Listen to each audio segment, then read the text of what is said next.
Kosam's heart was pounding. The proposal from this handsome sultan kept echoing in her mind. "I will do nothing without your consent." Those words rang in her ears. But what did she truly want? To escape, or to remain under the spell of those amber eyes? "You appeared before the Sultan. You were in his chamber at midnight, but he didn't touch you?" said Gulseren. "He didn't touch me," Mapieke repeated stubbornly. "No one can touch me. You can have your Sultan." "But how is this possible?" asked Yasemin in disbelief. "A sultan calls a girl to his chamber and doesn't touch her? This is impossible." "Perhaps," said Layla thoughtfully, "perhaps Mapieke rejected him?" This statement created a second bombshell effect in the harem. "Rejected him?" cried Zarife. You rejected the Sultan?" Mapieke remained silent, but her expression revealed everything. "My God," said Pembe, "you really rejected him." "This is impossible," said Gulseren. "No one can reject the Sultan." Mapieke's heart was racing. The handsome Sultan's proposal kept haunting her thoughts. "I will do nothing without your consent." Those words echoed in her ears. But what did she truly desire? To escape? Or did she truly wish to remain in this palace and become the Sultan's favorite, bearing prince after prince, to become the only woman the entire empire spoke of, to become the only woman after Hürrem Sultan who could continue her legacy and add power to her strength, to have her name inscribed in golden letters in history? But no, she was merely the beautiful Anastasia.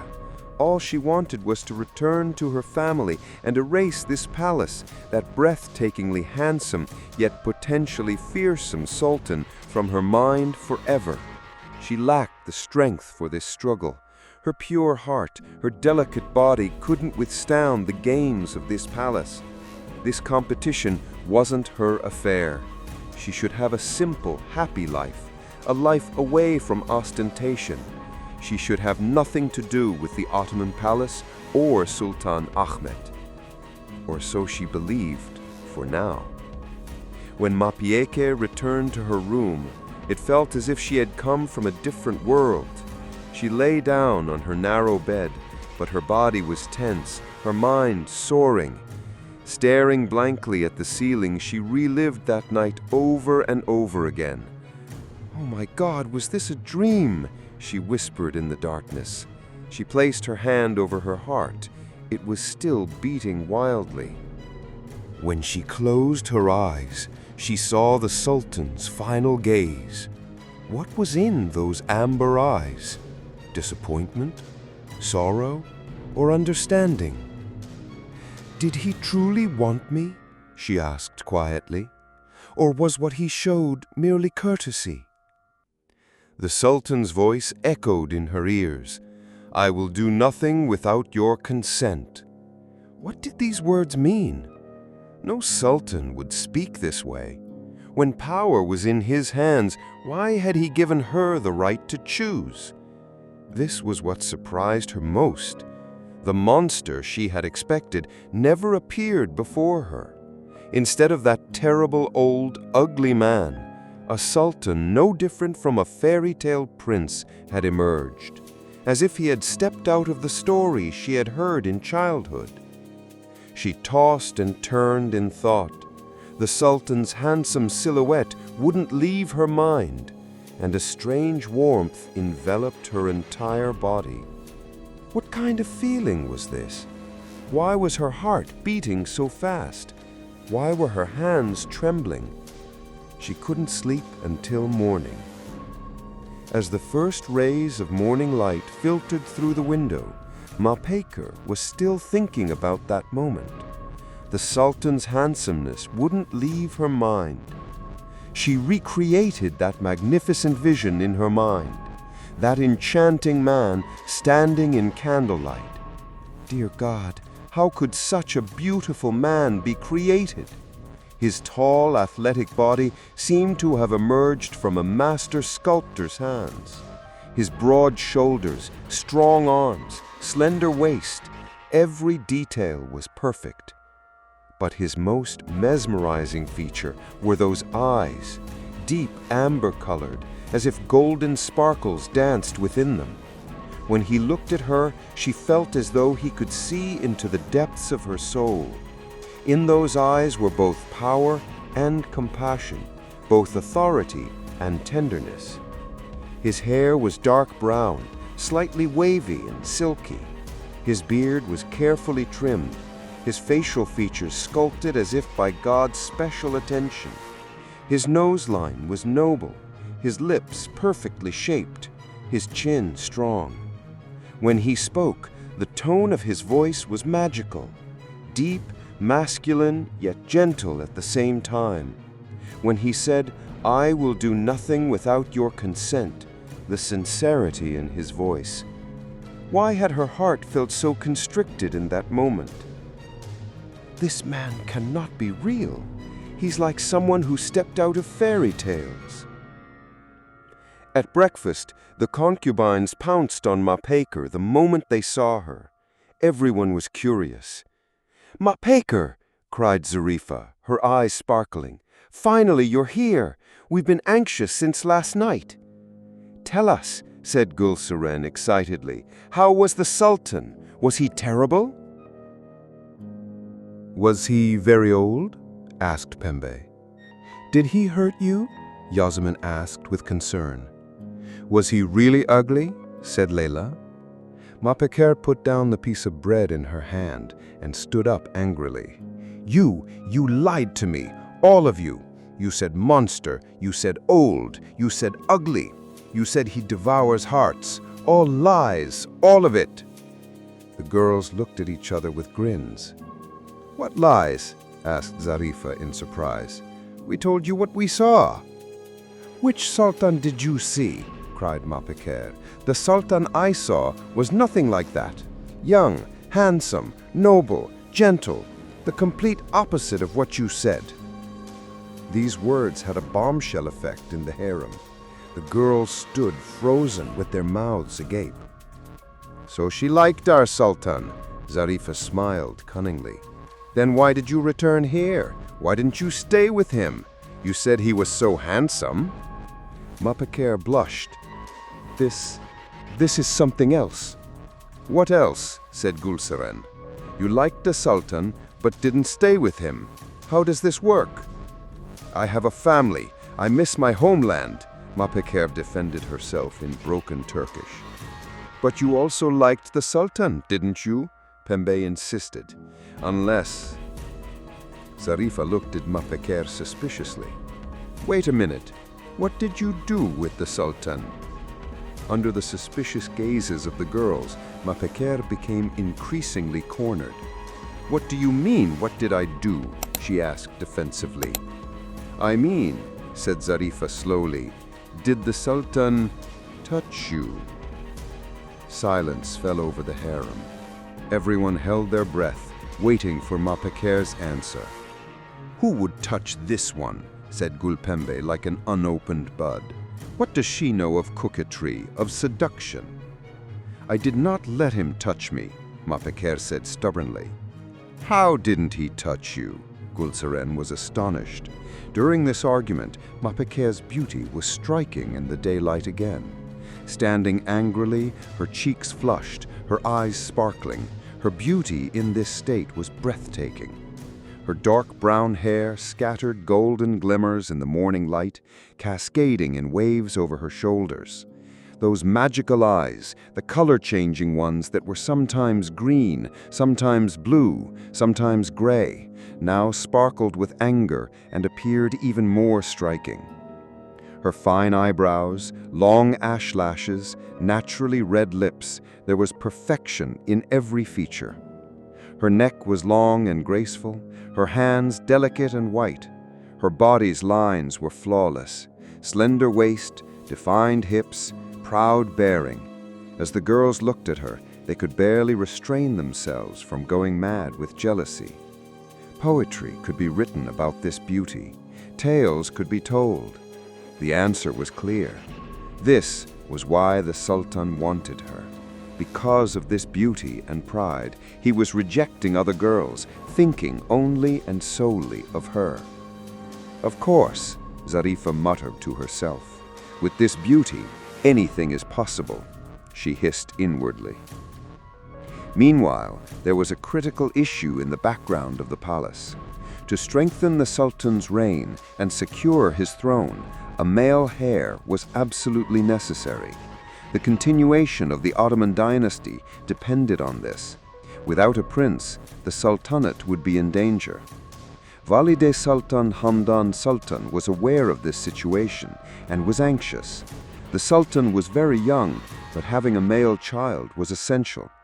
Therefore, she decided to send the most beautiful girls from the harem to the Sultan every night. Tonight was Leylanur's turn. Leylanur was known in the harem for her coquettish and flirting personality. She was tall, curvy, with dark beauty.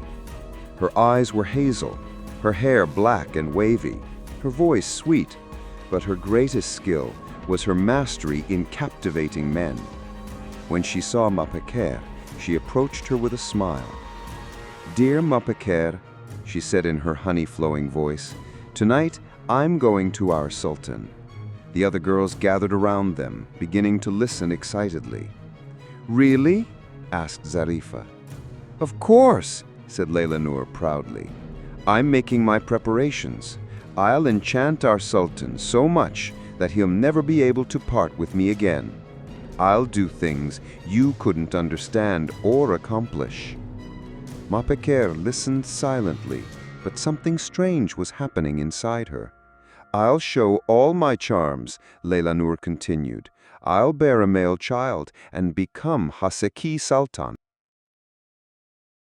Hearing these words, Mapeker felt something unexpected, a strange constriction in her chest, a nauseating feeling. "Do whatever you want," she shrugged with forced indifference. "I don't want your sultan anyway. I want my family, my homeland." But her voice trembled slightly. Leylanur noticed this, and a cunning smile spread across her lips. "Don't you really want him? Then why are you so tense?" "I'm not tense," Mapeker replied quickly. Of course," said Leylanur in a mocking tone. "Then you should be happy for me, because I'll be a worthy wife for our sultan." Deep inside, Mapeker felt an antipathy toward this girl. Her self-confident attitude, her impudent smile bothered her. The next morning, Mapeker learned that the Valide Sultan was calling for her. Her heart began beating rapidly. Was this a good sign or bad? Her knees trembled as she entered the Valide Sultan's room.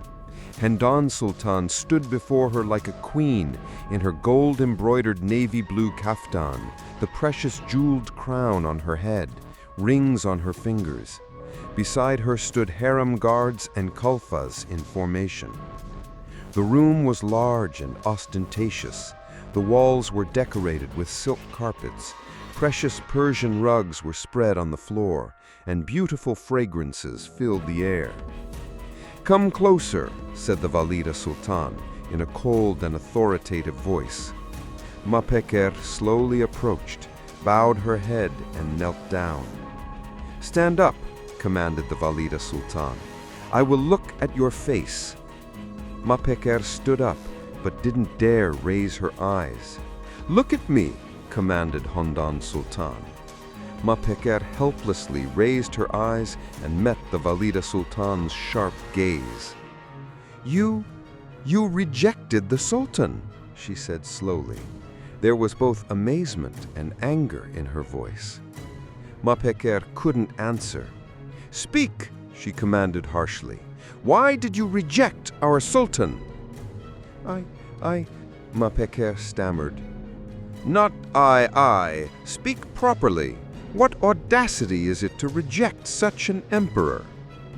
Mapeker's eyes filled with tears. "Valide Sultan, please, I beg you, send me to my family. I cannot adapt to this palace life." "You cannot adapt," she thundered. "Once you enter here, there is no exit. Get this into your head." "Please," Mapeker sobbed, "I just want to return home." "Forget your home," commanded Handan Sultan. "Now your home is here. Kosum. We are your family. There is nothing else." Mapeker fell to her knees, stretched out her hands. "Valide Sultan, I take refuge in your mercy. What use is a simple girl like me in this palace? I am not worthy of our Sultan." "Being worthy is in your hands. The Sultan loves you. You don't love him. What ingratitude is this?" "I didn't say I don't love him," Mapeker whispered, without realizing. This statement caught Handan Sultan's attention. "What did you say?" "Nothing," said Mapeker quickly. "No, you said something. You said you didn't say you don't love him. So you do love him?" Mapeker was silent, but the reddening of her cheeks revealed everything. "I understand," said Handan Sultan in a calmer tone. "You love the Sultan, but you're afraid. What are you afraid of?" I, Mapeker stammered. "Speak. I don't know this palace life. I'm afraid of people looking at me with hostility, of intrigues, of jealousies. I'm a simple girl." Handan Sultan softened slightly. "If you love the Sultan, we'll find a way for this. But if you continue being so stubborn, we'll lose you and lose the Sultan too." "What should I do?" "First, you'll abandon this stubbornness. You'll win the Sultan's heart. You'll bear children, male children."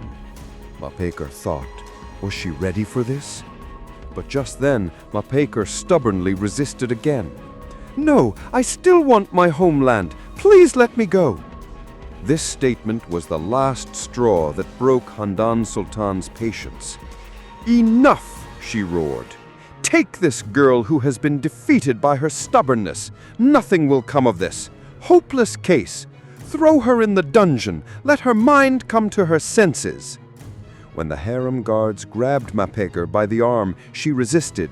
"No, let me go. I didn't do anything wrong." "Take her away, I said," shouted the Valide Sultan.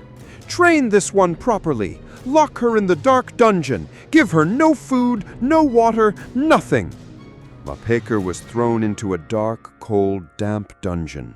This was a terrifying place. The walls were wet, the air suffocating, rat sounds could be heard. The real prison was inside anyway. She was a slave torn from her family in agony. Hunger, misery, darkness didn't affect her. She burned with longing for her homeland, yearning for her family. This palace was hell for her soul. The first night she couldn't sleep from fear. The second day hunger overwhelmed her. The third day she became very weak. Her friend Gülseren from the harem secretly brought her bread and water. "Mapeker, can you endure?" she whispered. "I don't know, Gülseren. I'm very tired. Maybe I made a mistake." "Give credit to the Valide Sultan. If you want to survive here, you must win the Sultan's heart." "But how?" "You're beautiful. You're also intelligent. If you act sincerely, the Sultan will love you." On the third evening, the Sultan wanted to call for Mapeker. That evening, no matter how much she had angered him, he wanted to hear her voice, her crystal voice, her childish stubbornness, the innocence in her eyes. At that moment, he learned she was in the dungeon. But when he learned she was in the dungeon, he went mad. "What do you mean in the dungeon? Who threw her in the dungeon?" "By the order of our Valide Sultan," the guard said, trembling. "Get her out immediately! Now!" The Sultan ran down to the dungeon. When he saw Mapeker, his heart ached. The girl had become very thin and pale. Her eyes had sunken. Her lips were dry. "Mapeker," he called. The girl opened her eyes with difficulty, trying to see him. The Sultan embraced her and carried her upstairs. He checked her pulse. It was very weak. He commanded, "Call the physician immediately." He carried Mapekar to his chamber. The Sultan laid Mapekar in his own bed. The physician came and examined her. "My Sultan, there is great fatigue and hunger. She'll recover in a few days, but she's very weak now." The Sultan kept vigil by her bedside. He moistened her lips with water, checked her temperature from her forehead. When Mapekar slowly opened her eyes, she saw the Sultan's worried face. Her first reflex was to be afraid. "Don't be afraid," said the Sultan in a very gentle voice. "I won't harm you." Where am I?" she asked in a weak voice. "You're in my room. I took you out of the dungeon." "Why?" "Because you being there made me very sad. You hadn't done anything deserving punishment." Mapekar was surprised. Was her punishment over? When Mapekar gained some strength, the Sultan fed her like a baby with his own hands. "You don't need to be so kind," said Mapekar. "I need to be," said the Sultan. "You are precious to me." "Why? I'm just an ordinary concubine, even a slave in this palace." The Sultan looked into her eyes. "You're not ordinary at all. You're very special." "What's special about me?" "Everything about you. Your honesty, your courage, your beauty, but most of all, the purity of your heart." Mapekar blushed. "I had thought bad things about you." "I know. You were right too. You didn't know me." "Now I know you," said Mapekar quietly. "And what do you think?" You're nothing like I expected."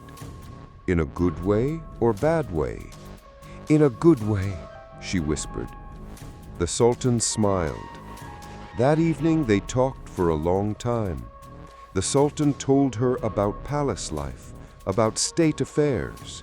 Mapekar also told him about her village, her family. Mapekar became docile. Sometimes laughter filled the room. Sometimes they lost themselves in deep silence, gazing at each other. Sometimes Mapekar would make childish jokes, and the Sultan would burst into laughter. Sometimes, when the Sultan read her poetry, Mapekar would listen as if enchanted. The fact that they hadn't left the room was now the talk of the entire palace. Keeping a concubine in his chamber for so long was unprecedented. Moreover, she was neither his wife nor pregnant. The palace inhabitants whispered, spreading gossip. "The Sultan is smitten with that girl. No concubine had ever stayed in his room this long, so this girl really is different." The next day, when Mapekar returned to the harem, she was given a favorite concubine's room. This was a great privilege. Her room was private, had a wonderful view, and luxurious furnishings. Dresses made from the most precious silks she had never seen in her life adorned her wardrobe. Gold-embroidered kaftans, silver-threaded robes, pearl-embroidered headscarves. Each was like a work of art. Her room was spacious and bright. Through the large windows, the Bosporus view was visible. The walls were decorated with hand-woven carpets. Her bed was covered with the softest silk quilts, and beside it stood a dressing table adorned with precious stones. Mapekar was impressed by this magnificence, but her mind was always on the moments with the Sultan. His gentle gazes, his compassionate hands, his soft voice, everything came alive in her mind. When the girls saw this, they went mad with jealousy. "What kind of justice is this?" complained Zarifa. "She reached this rank without being with the Sultan?" "We can't know. Perhaps things already happened during those days in that room," giggled Pembe wickedly. "This is unfair," said Yasmin. "She's become the Sultan's favorite," grumbled Layla. but Leylanur was silent. That evening was her turn, and she had grand plans. That evening, Leylanur wore her most beautiful clothes and adorned herself. Looking at herself in the mirror, she admired herself. "Tonight, I'll enchant the Sultan," she murmured in a tone Mahpekar could hear. When she entered the Sultan's chamber, she was confident, but the Sultan was cold, indifferent. He glanced at her briefly. His heart wasn't drawn to these artificial girls, no matter how beautiful their exteriors. He was satiated with flesh and bone. In his eyes was the doe-eyed, crystal-voiced Anastasia, her beauty brought from her village, her broken Turkish, her flame-shooting eyes, her untouched, pure silk snow-white skin. The more he thought of her, the faster his heart beat. But Anastasia was stubborn, a concubine whose heart would be difficult to win. Her mind was set on returning. None of the riches that all women saw as opportunities held any value in her eyes. She was so pure that not even a man's gaze had touched her in the past. She wasn't a child, yet not quite a woman. She was a fresh, young girl. In that freshness lay many meanings. Anastasia was perhaps the only subject outside of state affairs that captured the Sultan's attention. This man who had everything was pursuing this little girl's heart. But this was a long road. Anastasia was difficult. Convincing her of anything seemed impossible. The mighty Sultan certainly didn't need to seek consent. But that girl, in that girl lay an entirely different realm. "My Sultan," said Leylanur in a coquettish voice. The Sultan suddenly gave his attention to this concubine standing before him. He sought Anastasia's pure face. He sought the girl who made his heart race. He remained silent for a long time. Then he said, "You may go." "But my Sultan, I came here tonight to please you." "You may go." She was shocked, greatly disappointed. Composing herself, she asked, "Did I do something wrong? Please tell me." The Sultan called out, "You may withdraw." Leylanur returned to the harem with tears in her eyes, full of rage. How could she explain the situation she found herself in at the moment she had been waiting for months, years? It all stemmed from that cursed Anastasia. The revenge she would take from her would be immense. But for now, she had no choice but to wait. Great evil awaited innocent Anastasia. Leylanur buried her rage inside and tried not to show these feelings to anyone. Sleep eluded her that night. Meanwhile, seeing that Sultan Ahmet continued to reject girls, Handan Sultan began to wonder what was wrong with the Sultan, what his problem was. Suddenly her eyes fixed on Mahpekar. "Of course," she said. She observed Mahpekar from afar. "So this girl has truly stolen Ahmet's heart," she thought, and she began to devise a new plan. Days later, when the pressure for a male child increased, Leylanur found a second chance with the Sultan. The Sultan was aware of his responsibility. This dynasty needed a male heir. Especially with his brother Prince Mustafa's existence, the situation became even more critical. If Sultan Ahmed couldn't have a male child, the right to the throne could pass to his brother, and this situation could endanger the Sultan's position. In Ottoman tradition, male offspring was the guarantee of the dynasty's continuation and power. Throughout history, sultans without male heirs had lost their thrones, dynasties had fallen. For this reason, the sultan spent more time with Leylanur this time, but still sent her away early. The next day, Leylanur strutted around the harem boastfully. "Oh, girls," she said dramatically, "last night was wonderful. We talked until morning with the sultan. Of course, we didn't just talk.